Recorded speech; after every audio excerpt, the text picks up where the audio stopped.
यो तीनवटा विचार समूहहरू जसमध्ये दुईवटा ठुला विचार समूह डिएलए टिपिएलए र एनडिएलए नेसनल डेमोक्रेटिक एलायन्स एनडिएलए तीनवटा विचार समूहहरूको बीचमा सहकार्य अलायन्स भएर हामी निर्वाचनमा आएका छौँ। यो निर्वाचनमा हामी किन यसरी आएका भन्ने सन्दर्भमा मुलुकमा 10 वर्षको संविधानको पुनरावलोकनको चर्चा भएको छ। हाम्रो गत राष्ट्रिय सम्मेलनले न्यायपालिका पुनर्संरचनाको लागि संविधान संशोधनको एजेन्डा ल्याएको छ। त्यो केवल चिच्याउन र नाराका लागि ल्याएको होइन, त्यो कार्यान्वयन गर्नका लागि ल्याएको हो। यसलाई हाम्रा एजेन्डाहरूलाई भोलिको पार्लियामेन्टमा सशक्त ढङ्गले लैजानको लागि, सशक्त ढङ्गले आवाज पुर्याउनको लागि हामीलाई एउटा बलियो बारको आवश्यकता छ, एउटा सशक्त बारको आवश्यकता छ। एउटा बलियो बार र सशक्त बारको निर्माणको लागि आज हामीहरू आएका छौँ। न्यायपालिकामा विकृति विसङ्गति छ भन्ने कुरा स्वयं न्यायपालिकाको प्रतिवेदनले बोलेको छ। त्यो न्यायपालिकाको विकृति र विसङ्गति, त्यहाँभित्र भएका भ्रष्टाचारहरू, त्यहाँभित्र भएका अनियमितताहरूको बारेमा केवल युट्युबर ल्याएर चिच्याउने होइन, त्यसलाई बेन्चसँग सहकार्य गरेर, बेन्चसँग छलफल गर्दा भएन भने दबाब सिर्जना पनि गर्दा पनि भएन भने हामीले व्यवस्थापकीय प्रक्रिया अपनाएर पनि ती समस्या समाधान गर्न लाग्नुपर्छ भन्ने हाम्रो उद्देश्य रहेको छ। हामी सेवाग्राहीमुखी कार्यविधि कानुनको संशोधनको पक्षमा छौँ। हामी कानुन निर्माणमा निर्णायक हस्तक्षेप गर्न चाहन्छौँ। हामी त्यो उद्देश्यका साथ, हामी त्यो अभियानका साथ आएका छौँ। मुलुकमा राज्य प्रणालीको अहिलेको राजनीतिक प्रणालीमाथि पनि चुनौती आएको छ। यो मुलुकको राजनीतिक प्रणाली र राज्य प्रणालीमाथि कालो बादल मडारिएको छ। त्यो कालो बादल मडारिएको अवस्थामा पनि एउटा सशक्त र प्रभावकारी नागरिक संस्थाको जरुरी हुन्छ, जसको भूमिका हामीले 62-63 मा खेलेका थियौँ। त्यो भूमिका फेरि खेल्नुपर्ने दिन पनि आउन सक्छ। त्यो परिस्थिति समेतलाई हृदय गर्दै एउटा विशिष्ट परिस्थितिको आकलन गरेर हामी तीनवटा विचार समूहहरू एक ठाउँमा आएका छौँ र निर्वाचन जित्नु मात्रै हाम्रो लक्ष्य छैन। मित्रले भन्नुभयो मतदाताको सङ्ख्याले हामीलाई वेटेज दिएको छ, तर यो समूहको लक्ष्य निर्वाचन जित्नु मात्रै छैन। बारको निरन्तर रूपमा गिर्दै गएको साखलाई बचाउनु छ, त्यसको गरिमालाई माथि उठाउनु छ र न्यायपालिकासँग भएका हाम्रा मतभेदहरूलाई, मनका भेदहरूलाई अब त्यसलाई समाधान गर्नु छ। त्यो समाधान हामी पहिलो त शान्तिपूर्ण वार्ता, सहकार्य माध्यमबाट गर्नेछौँ। त्यतिले पुगेन भने हामी दबावमूलक कार्यक्रमहरू सिर्जना गर्नेछौँ। जो दबावमूलक कार्यक्रमहरू अहिंसावादी हुनेछ, गान्धीवादी हुनेछ, त्यो फौजदारी प्रकृतिको हुने छैन, त्यो ध्वंसात्मक प्रकृतिको हुने छैन। ध्वंस हाम्रो उद्देश्य होइन, हाम्रो उद्देश्य निर्माण हो, पुनर्निर्माण हो। र हामी हाम्रो न्याय प्रणालीको सुदृढीकरणका लागि सर्वोच्च अदालतको गरिमा, सर्वोच्च अदालत लगायत सम्पूर्ण अदालतहरूको गरिमाका लागि र फौजदारी न्याय शासनमा भएको फौजदारी न्याय आज मरिरहेको जुन अवस्था छ र न्याय नपरिरहेको अवस्था छ, न्याय नगदमुखी भयो भन्ने जुन अवस्था छ, कानुन व्यवसायको पेसाको हक कुराहरू छन्, सामाजिक सुरक्षाको प्रश्न छ, जीविकोपार्जनको प्रश्न छ र नवोदित युवा कानुन व्यवसायको पेसाका दक्षता र क्षमता अभिवृद्धिको प्रश्न छ। यी यावत विषयहरूमा हामी एउटा पेसागत मर्यादाभित्र रहेर, वैचारिक एउटा शुद्धताभित्र रहेर एउटा निष्ठापूर्वक नेपाल बार एसोसिएसनलाई एउटा प्राकृतिक बार बनाउने, एउटा अनुसन्धानमूलक संस्थाको रूपमा अगाडि बढाउने उद्देश्यका साथ वरिष्ठ अधिवक्ता प्राध्यापक डाक्टर विजय प्रसाद मिश्रको नेतृत्वमा हाम्रो टिम आएको छ। यो टिममा मिनिमम 10-11 वर्षको प्र्याक्टिस हुनेका युवा कानुन व्यवसाय साथीहरू पनि हाम्रो 25 जनाको टिममा हुनुहुन्छ। वरिष्ठ अधिवक्ता मात्रै 4 जना हुनुहुन्छ हाम्रो टिममा। तपाईँ हाम्रो प्रतिस्पर्धी टिममा हेर्नुहोस्, वरिष्ठ अधिवक्ता अध्यक्ष बाहेक पनि हुनुहुन्न। समूह यो व्यवसायिक कि त्यो व्यवसायिक भन्ने प्रश्नको उत्तर यहाँहरूले खोज्दा पुग्छ।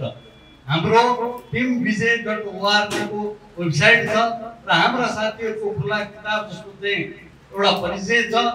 हाम्रा कोही पनि साथीहरू बार एसोसिएसनको अनुभव नभएका साथीहरू हुनुहुन्न।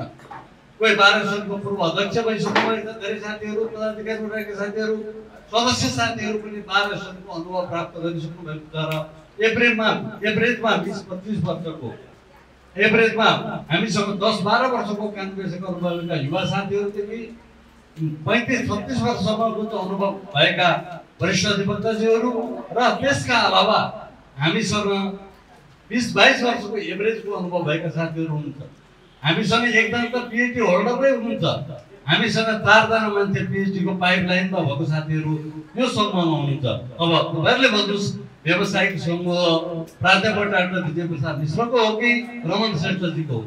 अब यो खुट्याउने बेला आएको छ र हामी कसैलाई अर्को हिसाबले भन्न चाहँदैनौँ र उहाँहरूले पटक भनेको छु त्यो सरकारी उम्मेदवार बालटारको उम्मेदवार म वरिष्ठ अधिवक्ता आदरणीय रमन श्रेष्ठलाई प्रश्न गर्न चाहन्छु। 3 वर्ष अगाडि हामी पिपिएलसँग वार्ता गर्दै तपाईँ फुत्त भागेर बालटार गएर एलायन्स गरेको होइन? त्यो एलायन्स कुन एलायन्स थियो? त्यति बेला त हामी म त्यो समयको प्रत्याशी महासचिवको उम्मेदवार हो। हामीले कहिले पनि सरकारी उम्मेदवार भनेनौँ, हामीले बालटारको उम्मेदवार भनेनौँ।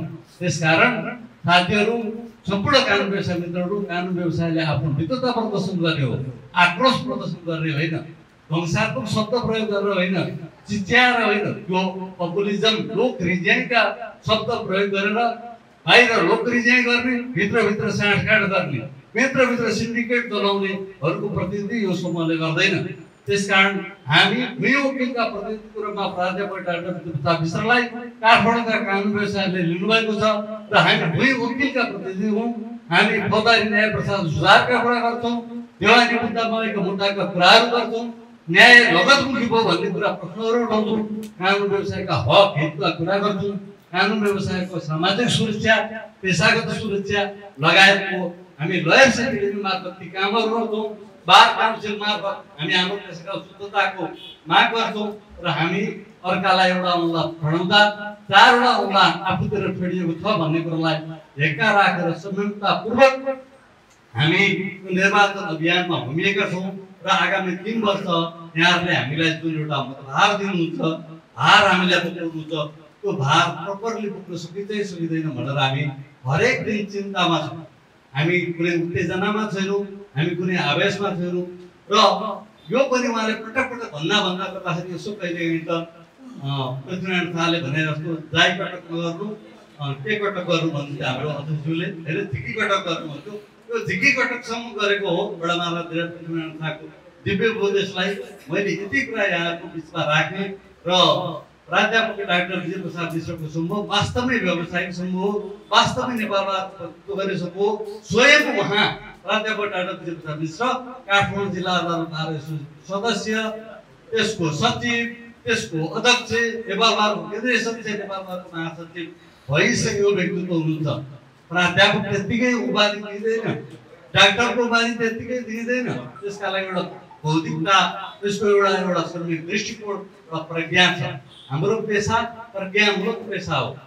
प्रज्ञा फैलाउने व्यक्तिलाई, प्रज्ञा दिने व्यक्तिलाई तपाईको चाहिँ पार्ट टाइम वकिल हो भनेर भन्ने संसारमा वकिलको क्याटेगोरी तपाईको 3-4 थरी हुन्छ। आज संसारमा सबैभन्दा उत्कृष्ट लयर एकाडेमिक लयरलाई मानिन्छ, एकाडेमिक लयरलाई मानिन्छ। त्यसपछि दोस्रो लिटिगेन्ट लयरलाई मानिन्छ, रिसर्च बेस्ड लयरहरू छन्, कर्पोरेट च्याम्बर प्र्याक्टिस गर्ने लयरहरू छन् र लयरका विविध क्षेत्रहरू छन्। त्यसकारण कानुन व्यवसायको क्षेत्र विस्तार, नोटरी पब्लिक लगायतका, लिक्विडेटर लगायतका, अब हामी कम्पनीको यो लिगल अडिट गर्ने अधिकार कानुन व्यवसायलाई दिनुपर्ने कुरामा, विवादताको कुरो कानुन व्यवसाय समस्या आउनुपर्ने कुराहरूमा हामी नीतिगत र कानुनी सुधारको पक्षमा लड्ने सम्भव भएको हुनाले यहाँहरूले चैत्र 23 गते चैत्र दशैँको दिन छ। त्यो दिन यो जिल्ला बार सरकार सम्पूर्ण मतदाता कानुन व्यवसाय, मेरा वरिष्ठ मेरा अग्रज कानुन व्यवसायहरू, समकालीन कानुन व्यवसायहरू र सम्पूर्ण कानुन व्यवसायहरूले आएर हाम्रो समूहको अध्यक्ष, उपाध्यक्ष, महासचिव, कोषाध्यक्ष र सम्पूर्ण समावेशी क्लस्टरमा क्रमशः 1मा र अरूमा ठुला सदस्य क्रमशः 1 देखि 6 सम्म मतदान गरिदिनु न। म सम्पूर्णमा अपिल गर्दछु र अन्त्यमा हाम्रो वेबसाइट टिम.org मा गएर हाम्रा सम्पूर्ण कानुन व्यवस्था साथीहरुको फाइल यहाँले हेर्न सक्नुहुन्छ र हाम्रो फेसबुक पेज छ डाक्टर विजय प्रसाद मिश्रको सचिवालय, त्यहाँ हाम्रा सम्पूर्ण गतिविधिहरू पोस्ट भएका छन्।